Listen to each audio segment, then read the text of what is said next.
Good evening, everybody, and welcome to Inside Nova's Town Hall with Representative Abigail Spanberger.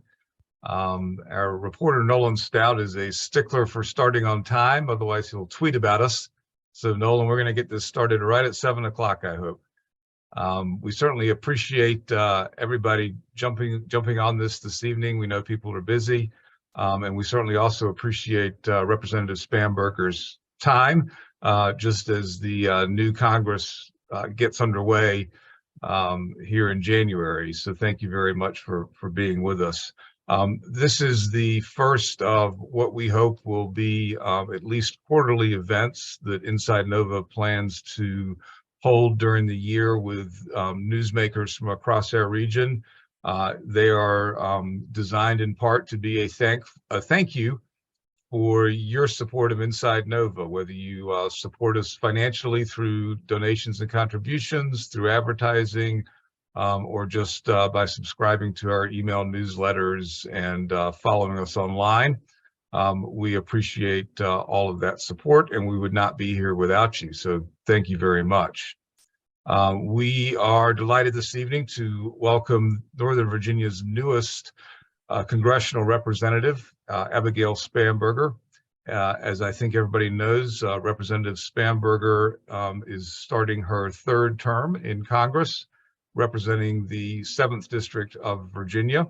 For the first two of those terms, her district was centered in the suburban Richmond area, but due to redistricting a year ago, that district was shifted northward. And it now includes about half to 2/3 of Prince William County, all of Stafford County, all of Fredericksburg, and then all down through Culpeper and Orange counties, some more rural areas. So we are delighted to have Representative Spanberger with us this evening. Her career has been defined by public service. She served as a federal agent with the U.S. Postal Inspection Service, where she worked on money laundering and narcotics cases. She then served both here at home and overseas as a CIA case officer, where she focused on counterterrorism and non-proliferation efforts. After her time at the CIA, she worked in the private sector, helping colleges and universities diversify their student bodies and increase graduation rates. She serves on the House Agricultural Committee and the Foreign Affairs Committee, and is also a member of the Bipartisan Problem Solvers Caucus, which sounds like a pretty good thing. And she and her husband, Adam, have 3 school-aged children. So Representative Spanberger, welcome. Thank you for joining us this evening. Thank you very much for having me. It's great to be with you all. I look forward to the conversation, and thank you to and good evening to everyone who's participating. Thank you, and thanks to your staff as well for helping to make this possible. They were great to work with. From the InsideNoVa team, we have 2 folks joining us this evening. Trevor Baratko is the editor of InsideNoVa. Trevor has been with us going on a year now and leads all of our editorial efforts covering Northern Virginia. And we are also joined by Nolan Stout. Nolan has been with us a couple of years, and his primary responsibility is covering local government in Prince William County, but that includes some coverage of politics, and he covered Representative Spanberger's congressional campaign back in the fall. The format this evening, we have some questions that we'll ask, and we certainly would love to have some questions from our attendees. If you do have questions you would like to submit for us to consider asking Representative Spanberger, please put them in the Q&A. You'll find that at the bottom of your screen. It's a little easier for us to follow the Q&A than it is the chat. So if you can put them in the Q&A, and we will attempt to get to as many of those as possible. So thank you again for joining us. And we will aim to wrap this up right around 8 o'clock. So thank you all for being here. Representative Spanberger, I'm going to ask the first question, and then I'm going to hand it off to Trevor and Nolan. But if you can just kind of give us a brief overview of some of your goals for the 118th Congress that just got started, and kind of what you're focused on right now, that would be fantastic. Well, it's certainly a time of transition in the 118th Congress. We are moving from a Democratic majority to a Republican majority. So there's just overall shifts that are occurring on Capitol Hill. But my top priorities are making sure I'm serving the needs of our constituents, the people of the 7th District, and what that means in terms of what I'm working on. Well, first and foremost, we have to contend with the debt ceiling. We have to protect the full faith and credit of the United States. So that kind of during this extraordinary time of now, when we see the Secretary of Treasury implementing extraordinary measures, that is a #1 priority. It's an issue of economic security and national security, and it certainly matters to the people of the 7th District. So many of whom would be impacted if we ultimately do really jeopardize the full faith and credit of the United States.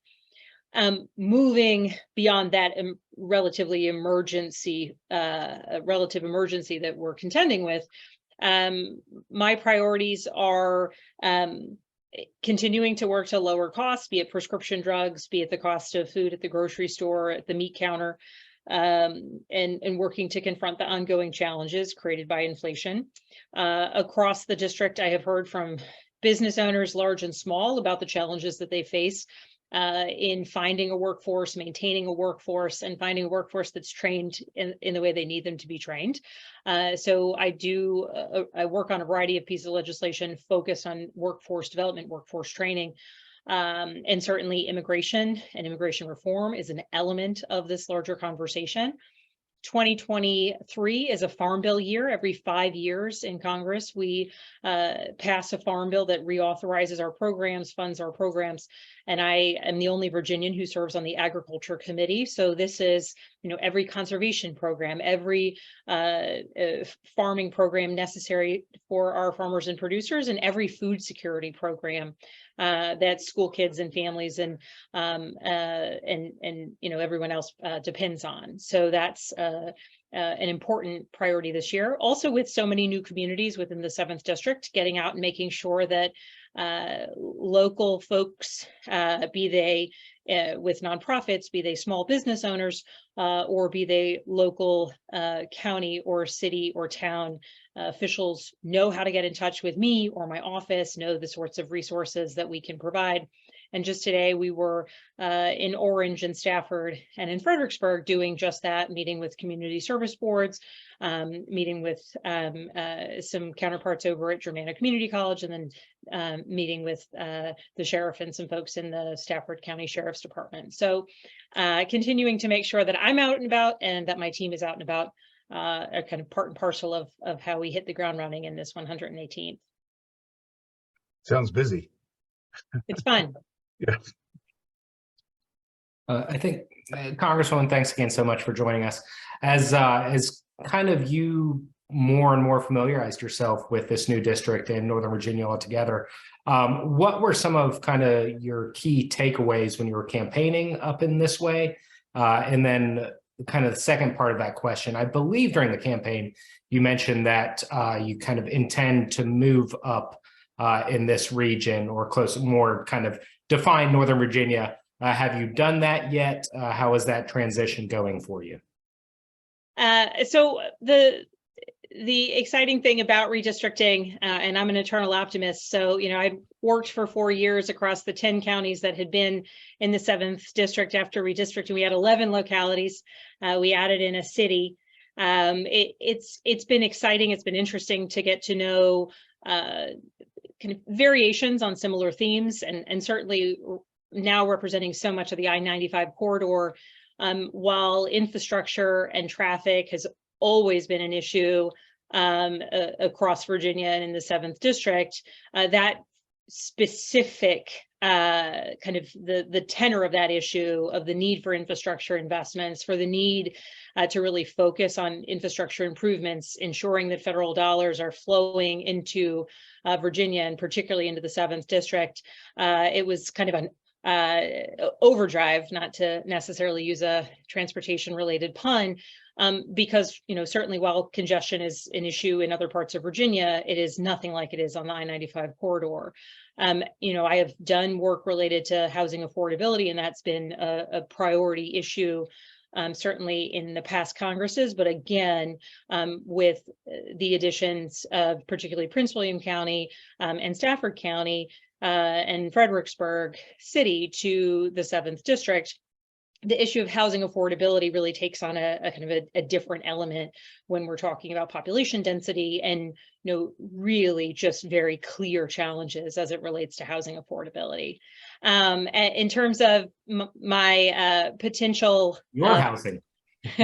my housing, so my I love all my constituents equally, but I will mention that my dearest sister who lives in Fredericksburg might be my very favorite. Well, actually, her 2 wonderful daughters are my very favorite constituents, and so we're looking for options to be near to them for my kids, but nothing is settled or finite, and certainly my mother-in-law will be the first to know. And then InsideNoVa. How about that?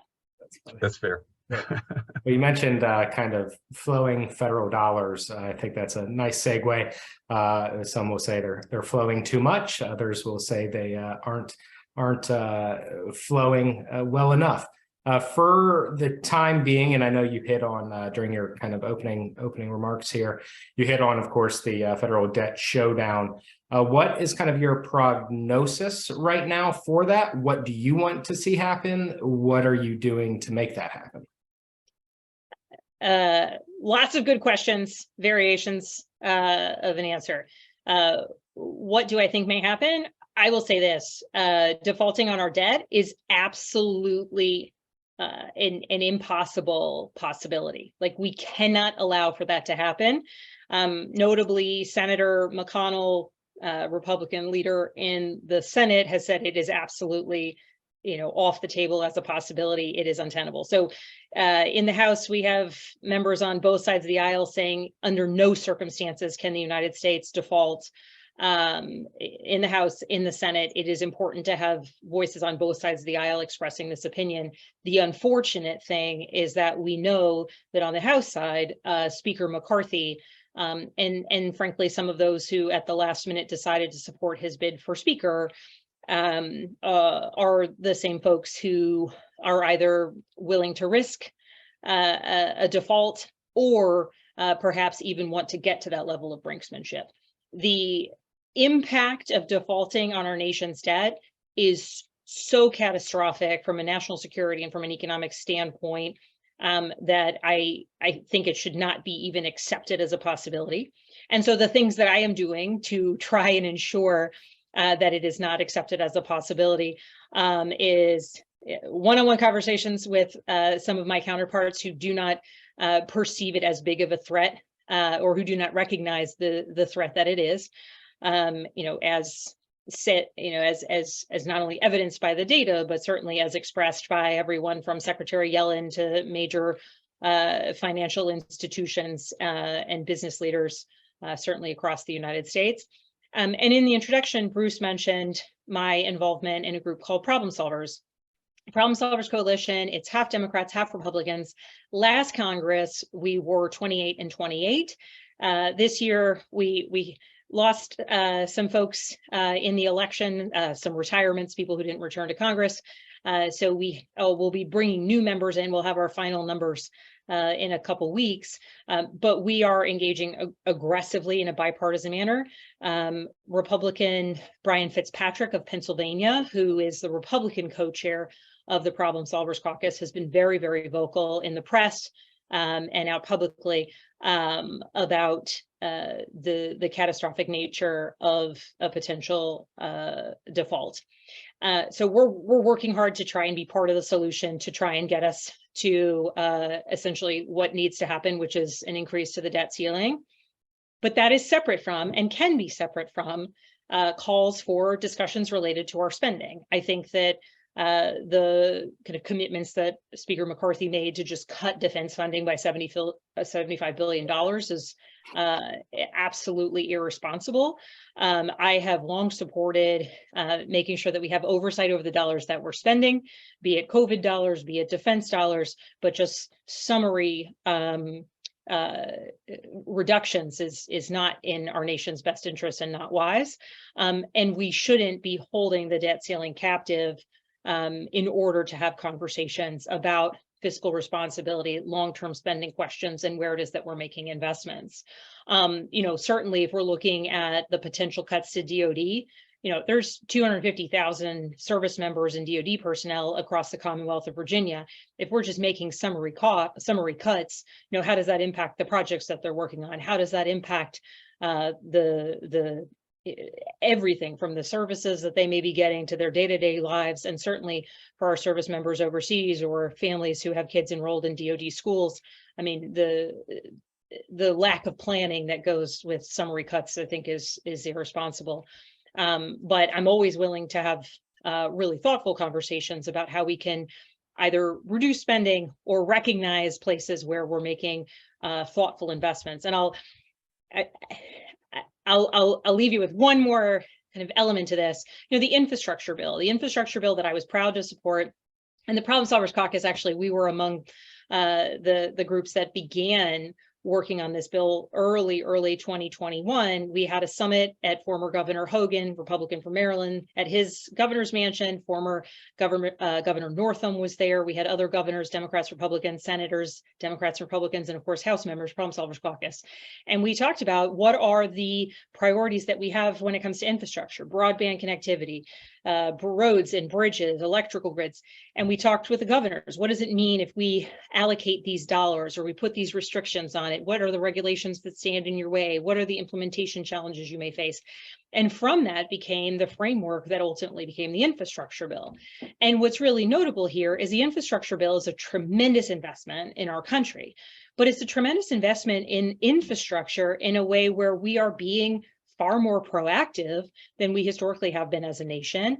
And bringing broadband internet to every community across the Commonwealth is good for our larger economic kind of trajectory. Even just if anybody has driven across the Falmouth Bridge, right? That's in failing condition and is now slated to get repairs thanks to the infrastructure bill.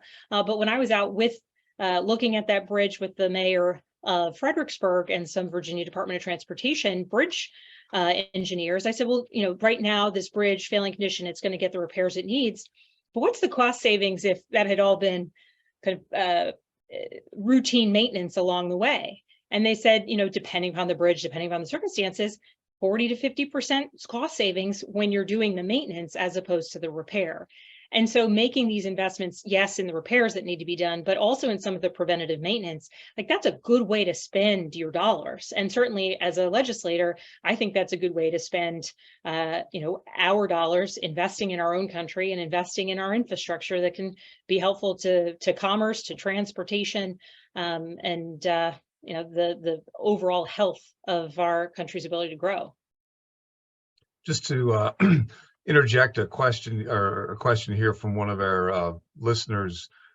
How do you weigh the need to increase the debt ceiling with, I think what most people would agree is a need to somehow rein in federal spending. We can't keep raising the debt ceiling forever. Is there something we should be doing in terms of looking at a return on investment for the federal spending, or specific areas that should be cut in terms of federal spending? Well, certainly when it comes to the debt ceiling, I understand the questioner's concern. It's certainly one that I share, but the question becomes, do we as a nation just choose not to pay our debts because we're worried about other spending we might do down the line, right? And so whatever thoughtfulness we want to give, whatever review, whatever oversight, whatever rethinking or analysis we want to conduct about future spending, that should have no bearing on our choice to actually pay our debts. And our decision to pay our debts, of course, not only, it is our responsibility, but it impacts the strength of our nation on the global scale. It impacts, frankly, every American. If the United States is downgraded because we default on our loans, that impact is going to be felt across the larger economy. And at a point in time when we're still contending with inflation at a point in time when we're still recovering from supply chain disruptions, and at a point in time when there's still market disruptions that are pretty significant. The idea that we would jeopardize the full faith and credit of the United States is just absolutely negligent. And in terms of places where we can save money, I'll give an example. We passed legislation, the Inflation Reduction Act, that gives Medicare the ability to negotiate some of its most expensive medications. And I note this because, in fact, it has been Medicare, has been prohibited by law from being able to negotiate the cost of prescription drugs. VA is different. VA can negotiate, Medicare cannot, which means Medicare is beholden to whatever prices it's given to pay. And so as part of the Inflation Reduction Act, Congress removed this restriction from Medicare, and now it can negotiate some of the most expensive drugs. And in fact, these cost negotiations that and this change in the law, giving Medicare the ability to negotiate, it will save U.S. taxpayer dollars, billions and billions of dollars into the future, because at the end of the day, it's taxpayer dollars that have been subsidizing essentially the inability of Medicare to be able to negotiate. Also when we're looking at kind of promoting efficiency and reducing waste, I have a piece of legislation called the Computers for Veterans and Students Act, which there's a lot of government surplus computers out there, and this isn't necessarily saving taxpayer dollars, but it's making sure that we're cutting down on waste, we're cutting down on, we're being thoughtful about government property. Our legislation will now allow for excess or used, no longer necessary government computers to be able to be donated to nonprofit organizations that will refurbish those computers and then donate them on to veterans, senior citizens, or students. And this is, I think, an important piece of legislation. I co-led it with Congressman Rob Whitman, who, for some on the line, is a former congressman for many of you. Many first district residents became 7th district residents. And it's really a win-win piece of legislation, making sure that members of our community who might not have the resources or access to a computer can have it, but also that excess government computers are not just being wasted and thrown in a kind of a storage facility years and years into the future. That way we're not sort of creating a new program, but we're using what we have and making sure that those products, in this case computers, are going to good use. Great. Nolan, did you want to jump in? Or not, we can keep going as well. Yeah, during the campaign when we talked, you mentioned that your predecessor, Dave Bratt, had been criticized for not having much of a presence in the community or holding town halls. How do you plan on listening and communicating to residents of this district? Well, so a variety of ways. One, I love in-person town halls, so we'll be hosting those into the future. We'll be sure to let you know when the first one is. In the interim, we also host regular telephone town halls, and the first one will be next week. And that one is one where, because it is such a large district, more than 3,000 square miles, holding a town hall in Prince William is great if you live in Prince William. It's not so great if you live in Madison. Holding a town hall in Greene is great if you live in Greene, not so much if you live in King George. So to be able to make those accessible to anyone based on geography, based on access to a vehicle, based on childcare needs, is something that's also important.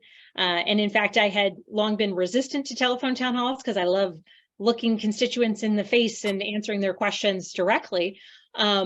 But I found that, when we do a telephone town hall, we dial out to thousands and thousands of homes, let people know we're going to be hosting a telephone town hall tomorrow. We'll call you back tomorrow at 7 or whatever time it is. We call them back. They can listen. They press the button if they want to ask a question. They'll be patched through. People ask me their questions directly. If we don't get to all of the questions, then certainly we'll follow up, or someone from my office will follow up. And we have found that those have been really, really valuable. So telephone town halls, we're doing one next week. in-person town halls. We'll be setting those up across the different localities. We also do a weekly newsletter. So if anyone wants to sign up for that, it's on spanberger.house.gov. You can sign up for a weekly newsletter. We usually send those out Friday. Sometimes if I'm late, I'm going through all those approvals, it's Saturday morning.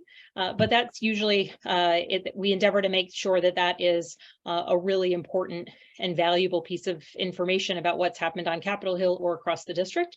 And then notably, my constituent services team or district team, they go to events across the district. They do mobile office hours. So we'll advertise that locally. We'll put that out on social media where people will set up in a library, in a community center. We just had mobile office hours in King George to make sure that folks in the community, if they have an issue with any federal agency, the VA or Social Security or OPM, et cetera, Medicare, that they have the ability to ask someone whether or not, how we might be able to help them. And then, of course, when I'm on Capitol Hill, our district team is present at local events to make sure that access to our office, even when it can't be me directly, is ever present. One of our attendees had a question. What is your stance on any role that you think the federal government should play in corporations purchasing housing to be used for rental properties and thus limiting available housing options? For kind of a clarification, corporations purchasing rental housing that is then purchasing that's like housing that is not rental right now and turning it into rental properties so that they're using that as a investment opportunity. And is the question if private investors do that or if corporations do that? The question is, would you support a national ban or limitation on corporations doing that? In principle, based on the question as it was asked, I wouldn't support a national ban on what is already residential property being made into rental property. That would be a local land use issue. And I think locality to locality, there might be, and in many cases, there are pretty strict or at least varying parameters put on rental property and the types of property that can be made into rental property. But I don't think that is a federal issue and should not be one. And speaking of local land use issues, I'm sure you've been approached about the Prince William Digital Gateway near Manassas Battlefield. Do you feel the federal government should have any sort of input into that process, or should it be left to local leaders? So the decisions related to land use should be left to local leaders, and in the specific case of this decision, that is an issue of the Prince William County Board of Supervisors. Where the federal government has a place is certainly as it relates to protecting our natural resources and certainly putting parameters as it relates to the health of nearby waterways and certainly for the portions that are in the Chesapeake Bay watershed, there are strong protections for our environmental resources that may or may not be impacted. And those considerations, of course, should be part of any of the decisions that the Board of Supervisors are making. We just had a question come in that's related to some kind of talking points we had. Speak to your current committee assignments for those not familiar with them. And then, so just kind of run through your committees and also speak to why you consider yourself to hold some expertise in those kind of areas and those focal.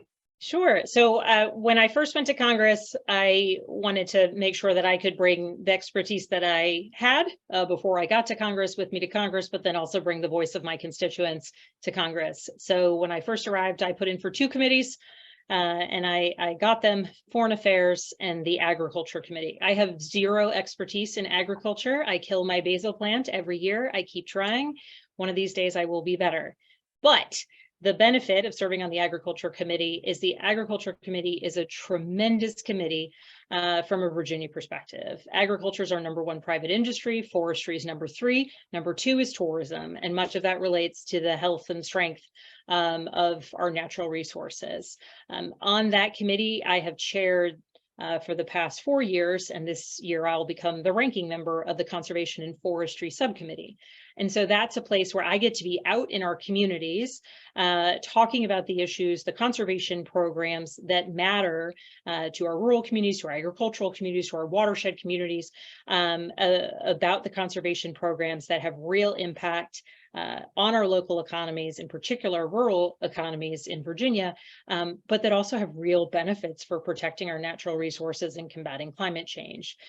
The committee also has the committee of jurisdiction over all food security programs, so that's school lunch programs, SNAP, WIC, TANF, and ensuring that those programs are strong across our communities is for me a major priority. Certainly it continues to be a priority that I hear anytime I visit with county officials or school district officials or teachers or guidance counselors, the importance of those programs, in particular some of the changes to those programs that we made during the COVID pandemic have been very, very valuable within our educational system. So the Agriculture Committee is a place where I passionately represent the needs of all Virginia agriculture and advocate for programs that are beneficial to kids, to families, and to the local economy and the future of our nation, I would argue. And then I also serve on the Foreign Affairs Committee. And because before coming to Congress, my background was in national security, I was a case officer with the CIA, so I worked in the Directorate of Operations, working to collect information to inform policymakers or military diplomats, and on good days, the president, about issues of national security.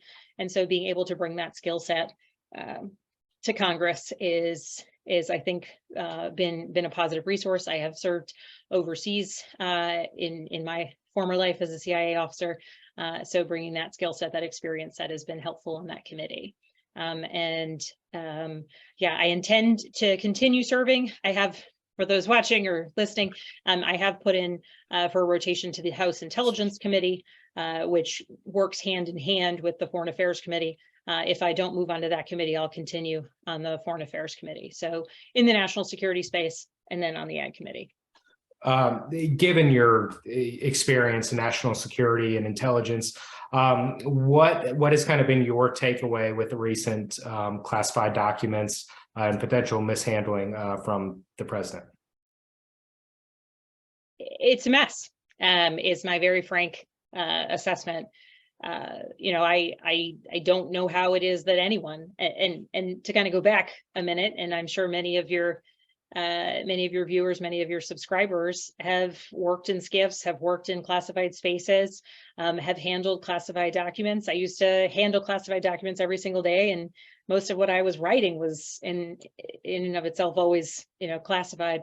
So the idea that these papers would be loose and be able to go into a box and ultimately, you know, go off to any center or outside of government control, I think, frankly, signals a much larger issue with perhaps how these documents are handled overall. But I do think it's the appropriate choice.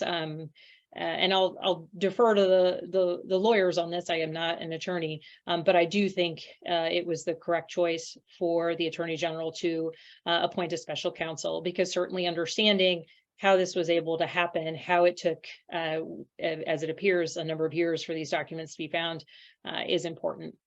I think your answer speaks to just the kind of a very basic question. Did it surprise you, you know, once kind of this news leaked out?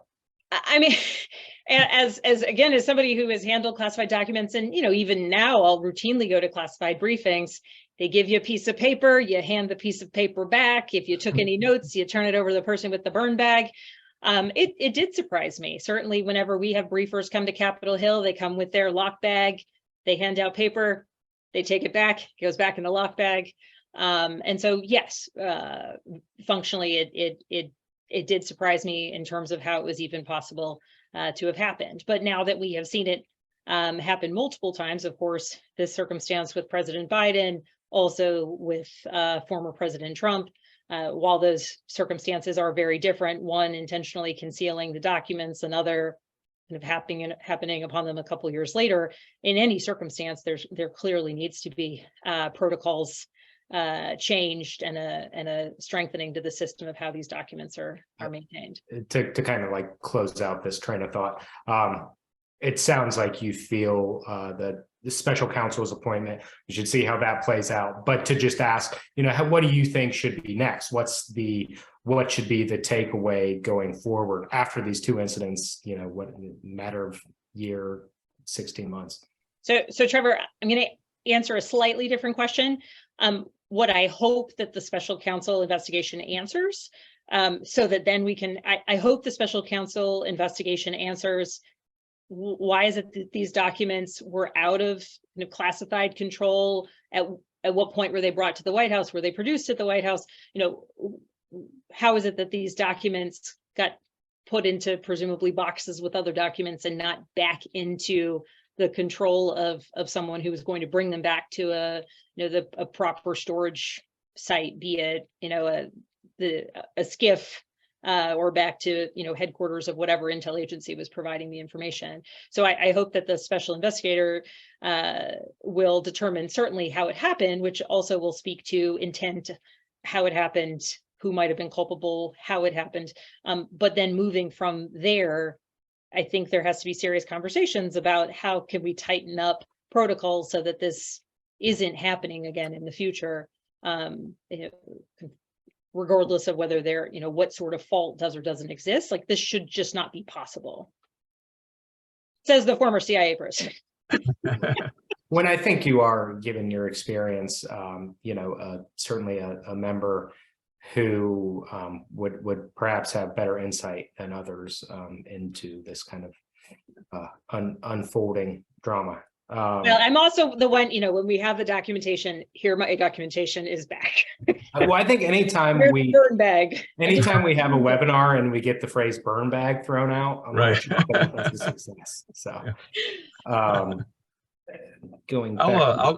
Trevor, I'll jump in just to ask a question here that came in from one of our audience members, because I think it actually relates to something that you're working on, Congresswoman, and that is your legislation with Representative, I think it's Chip Roy, about which I think you guys are probably pretty far apart on the political spectrum generally, but talk about that and also any other restrictions you would support on former Congress people lobbying, accepting donations from lobbyists and PACs and so forth. Absolutely. I love this question. So for those who may not be aware, I have introduced legislation with Congressman Chip Roy, a Republican from Texas, of a Freedom Caucus, kind of very, I think he would call himself a very hard right member of Congress from Texas. We have very few things in common. Though he did grow up in Virginia, both went to UVA, have the same birthday, like UVA basketball. That's about this kind of start and end of our commonalities, but it was enough. And in 2020, back when there was all those stories breaking that in the early days of COVID, members of Congress, members of the Senate had been buying stocks in companies that were clearly related to our COVID response, particularly, Clorox and pharmaceutical companies.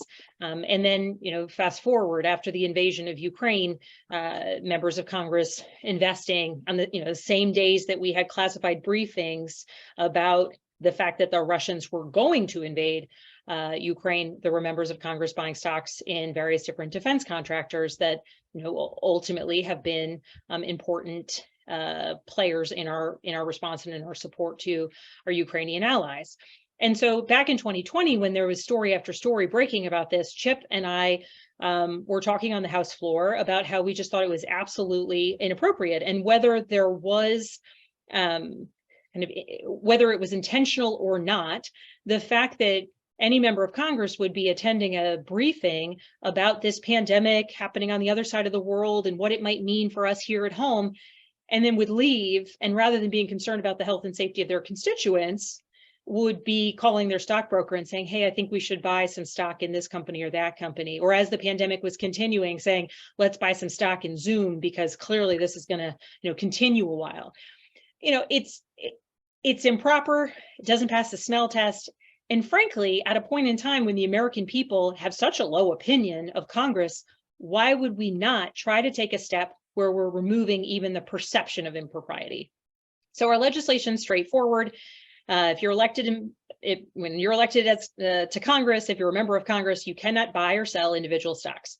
If you come to Congress and you've got individual stock holdings, you can divest it. You can buy mutual funds, buy ETFs, or you can roll your money into a blind trust. And then your money manager for your blind trust manager, they can buy, they can sell, but never will we ever again be reading reports of members of Congress leaving briefings and then calling their stockbroker. Chip and I are really passionate about this legislation. We first introduced it in 2020. At the beginning, it was just the two of us. And then we got a bunch more co-sponsors. The next Congress, we introduced it again. A little over 10 people when we first introduced it, built it up to more than 75 members. We just reintroduced it again last week with 35 members as co-sponsors, original co-sponsors. And even the day that we introduced it, I got 4 phone calls from new members that want to join the legislation. So it continues to gain momentum. I think it makes sense. If you're a member of Congress, you don't need to be buying and selling individual stocks. Do I think that there's, rampant corruption? The answer is categorically no. But I think that the fact that there is even the perception of impropriety, the fact that there might even be a circumstance when someone leaves a brief and buys some stock, it shouldn't be that way. We should be doing everything we possibly can to affirm to the American people that we are deserving of their trust. And I think putting this restriction on members of Congress just makes sense. We have access to information. We take votes that move markets, and we shouldn't be able to move markets with our votes, with our press conferences, and benefit from that. In terms of other forms of reforms that exist, I have chosen not to take corporate PAC money. And I consider it to be a very pro-business stance. I meet with big business. I meet with small business. If I can't meet with you right away, it's a scheduling issue. It has nothing to do with campaign donations. And for me, it's a choice that matters. And for me, it's important to me.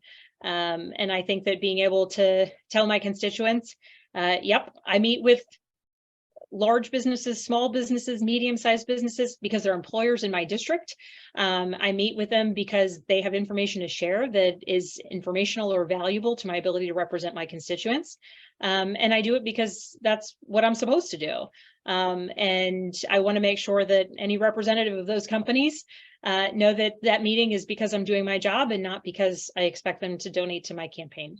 And that's, and frankly speaking, the challenge there becomes, if my constituents see that XYZ corporate PAC is donating to me, what does that mean? What are they advocating for? And so in the absence of knowing what a particular company is advocating for, I just think it's more appropriate, or certainly my preference, to just to not take those funds. And in terms of other limitations on members of Congress, I mean, I think there should be all sorts of cooling off periods. And I'm anybody who has ideas on further strengthening ethics reforms within the halls of Congress, I am all ears, because I think that anything we can do to further affirm that we are worthy of the trust of the American people is an action we should all be willing to take. One of our attendees asked what your position is on Representative James Comer's show up bill, which would essentially end telework options for federal employees.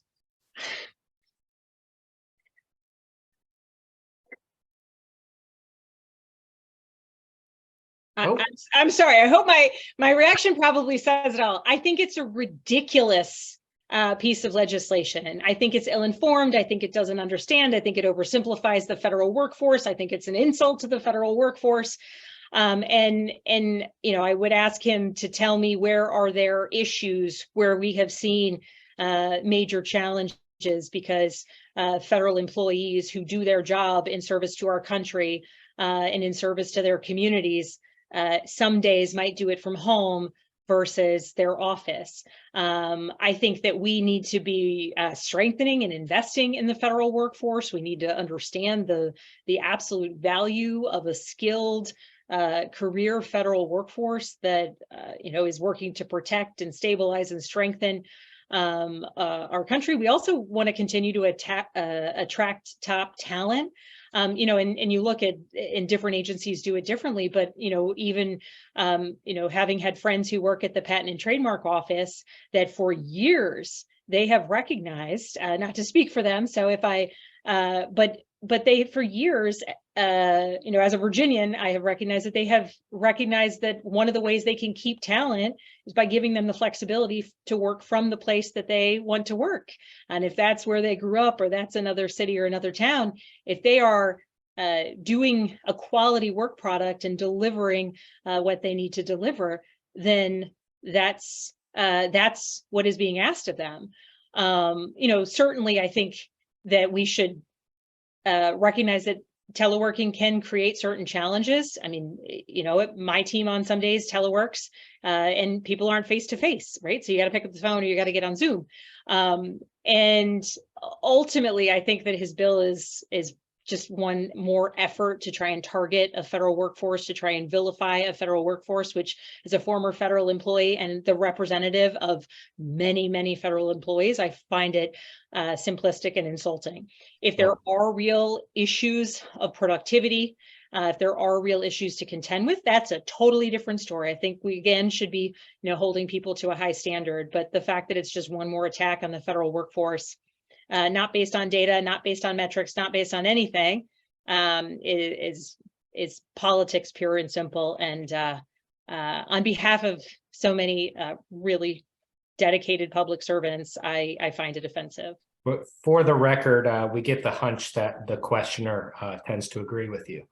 But we will move on to a very kind of similar question, which I think is a good one. And I know we've all kind of heard that term, the DC or the Northern Virginia bubble, and this kind of gets at that. The question in Northern Virginia both kind of benefits and suffers from a growing federal government and our kind of reliance on the federal government.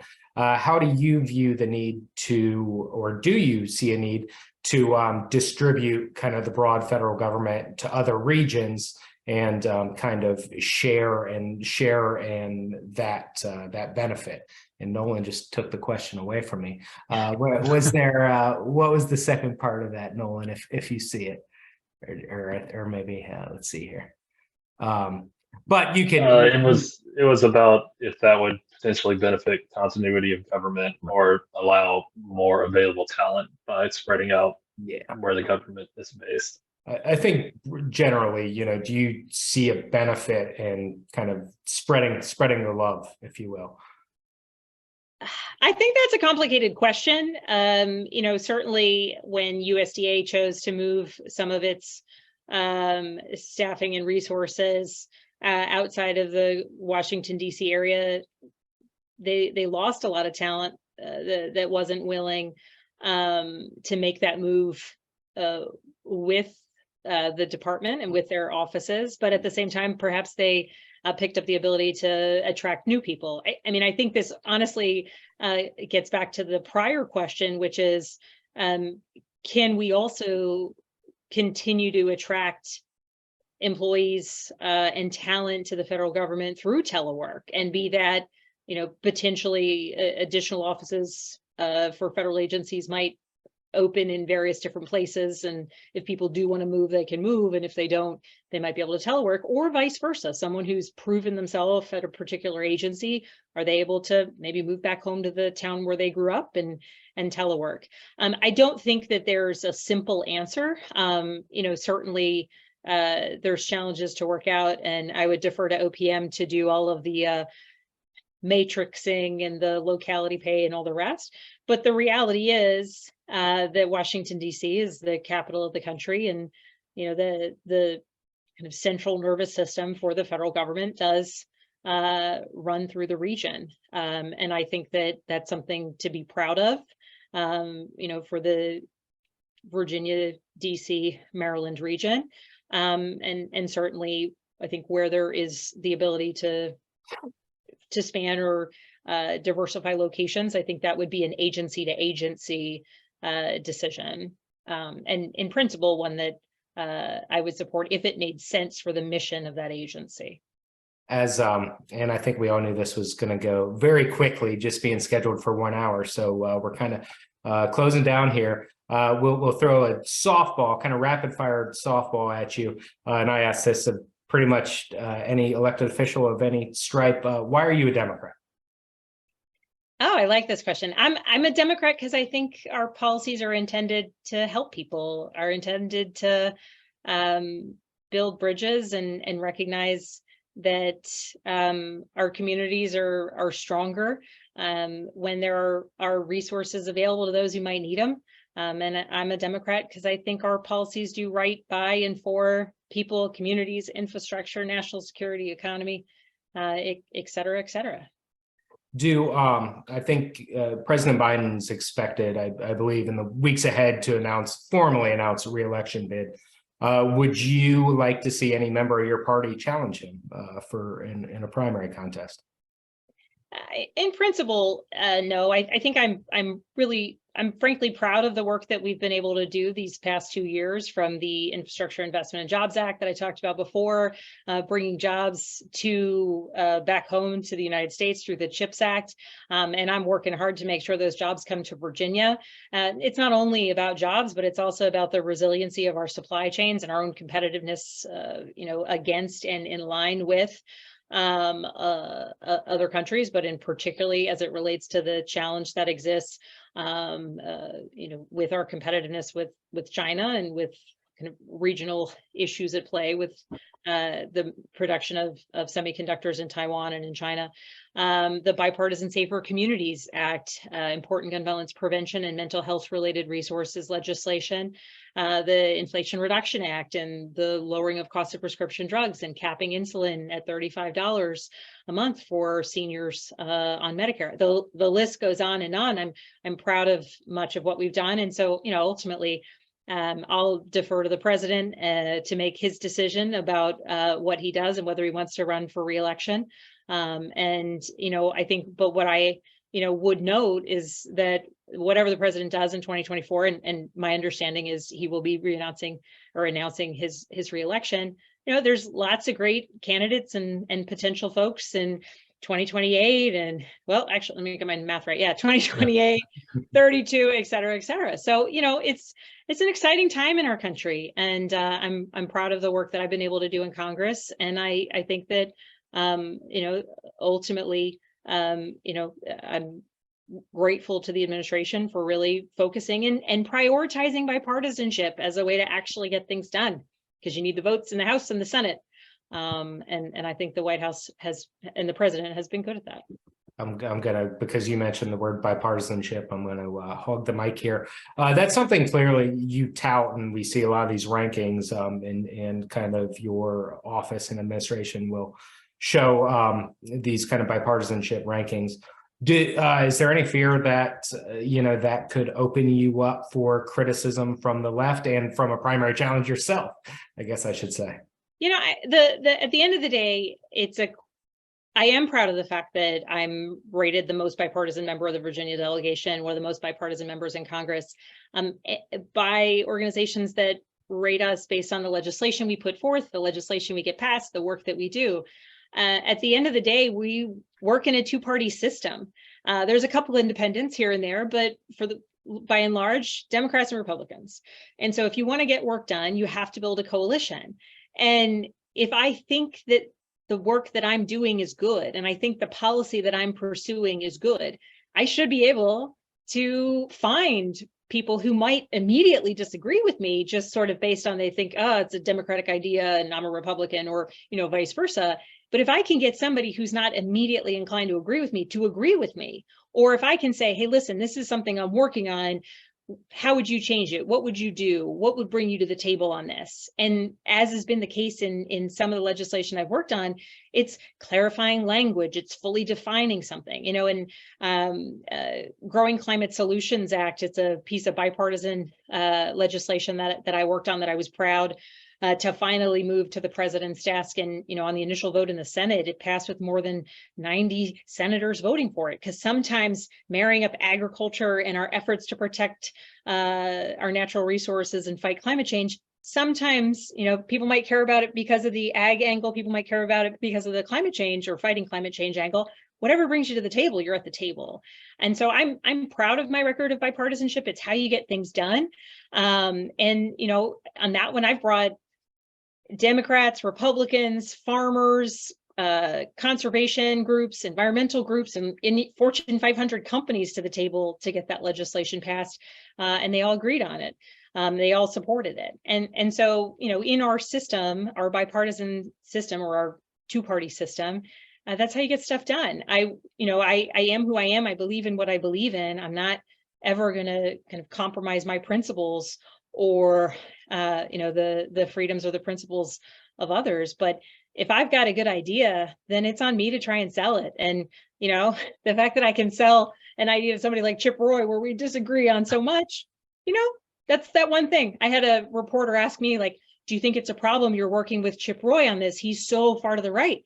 I said, well, the funny thing is, I'm sure there's some reporter back in Texas saying, do you think it's a problem you're working with Spanberger? I mean, she's a Democrat, right? Like, it's a matter of perspective, but at the end of the day, when we're kind of ringing the bells for reforms on both sides of the aisle, ideally, that's just getting us closer to getting the job done.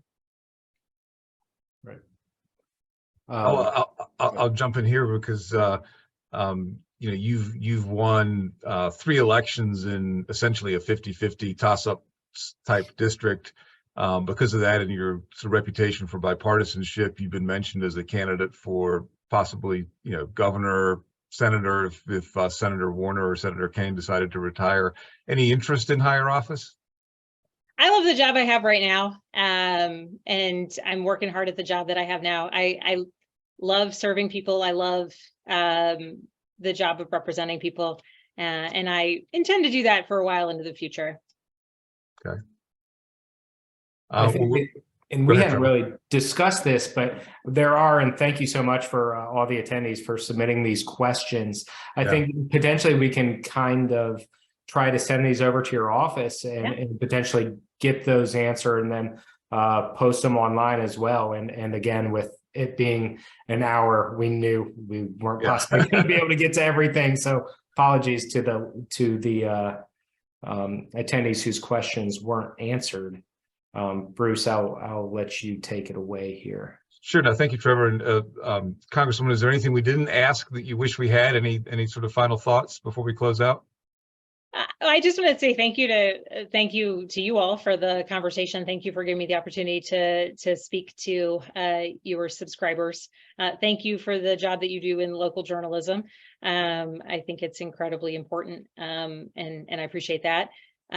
You know, I love the job of representing people. I love being accountable to those I represent. So certainly please sign up for my newsletter. Let me know when you like what I'm doing. Let me know when you don't like what I'm doing, and anywhere in between. We also will frequently send out surveys that are, you know, valuable just to get some constituent stories.